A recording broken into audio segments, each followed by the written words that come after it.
నేను ఈ రోజున ఈ ఈ మాత్రం కొంచెం పేరు తెచ్చుకొని సినిమా రంగంలో మురళీధర్ గౌడ్ అనే ఒక నటుడు ఒక బాలకృష్ణ గారితో చేయటము ఒకడు వెంకటేష్ బాబు గారితో చేయటం అనేది నాకైతే గొప్ప విషయం, మరవలేని విషయం, మర్చిపోలేని విషయం. ఓకే.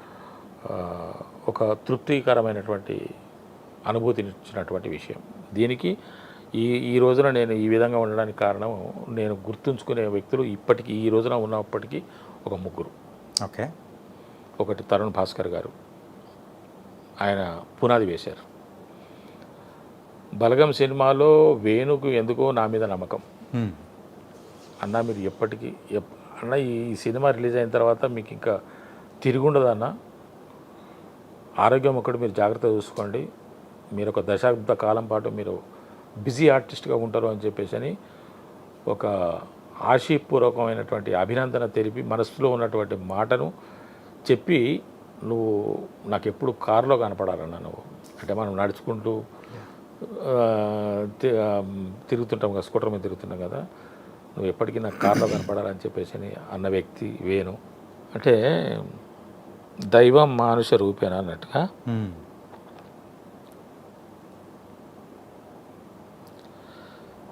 ఒక మనిషి ఎదుగుదలకు కొంతమంది కారణమవుతారు.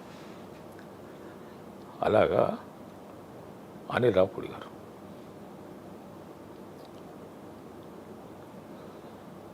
ఎందుకో కానీ అనిల్ గారి పేరు చెప్తున్న టైంలో కూడా ఎమోషనల్ అవుతున్నారు. అది ఎందుకో ఏంటో.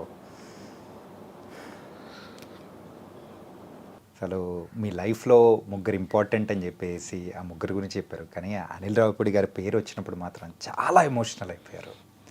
ఇప్పటికీ ఆ కంటి తడి అనేది కూడా ఉంది. సో ఎన్ని టిష్యూస్ ఇచ్చినా కానీ అది సరిపోదు అన్నట్టు కూడా. ఇంకా ఈ ముగ్గురికి నేను రుణపడే ఉన్నా. అంటే ఎవరి చేయూతను ఏ విధంగా అందించాలో ఆ విధంగా అందించారు కాబట్టి నేను వాళ్ళని ఎప్పుడు జ్ఞాపకం ఉంచుకునేటువంటి బాధ్యత నా మీద ఉన్నది. నేను మర్చిపోలేని వ్యక్తులు ఇంతవరకు. భవిష్యత్తులో ఇంకెంతమంది దైవం లాగా వస్తారో నాకు తెలియదు, ఇంకెంతమంది నన్ను ఇంకే విధంగా నన్ను ఉన్నత స్థితికి తీసుకెళ్తారో తెలియదు. ఇప్పుడున్న దాంట్లో తరుణ్ భాస్కర్ గారు, నా తమ్ముడు వేణు గారు, అనిల్ రావుపూడి గారు. ఒకరు ఫౌండేషన్ వేసినట్టు మీ కెరియర్కి, ఇంకొకరైతే ఆ గోడలు కట్టినట్టు, ఇంకొకరైతే కప్పుతో మొత్తం ఒక ఇంటిని కంప్లీట్ చేసినట్టు చేశారు. Nice sir. వీళ్ళందరూ వయసులో చిన్నవాళ్ళు అంతే.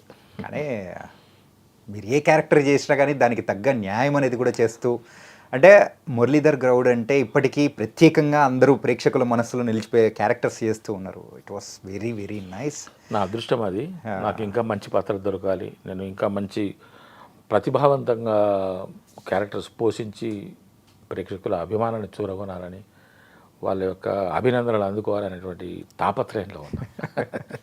ఖచ్చితంగా మంచి క్యారెక్టర్స్ రావాలి, ఒక బలమైనటువంటి పర్ఫార్మెన్స్ చేయాలనేటువంటి ఆలోచన ఉన్నది.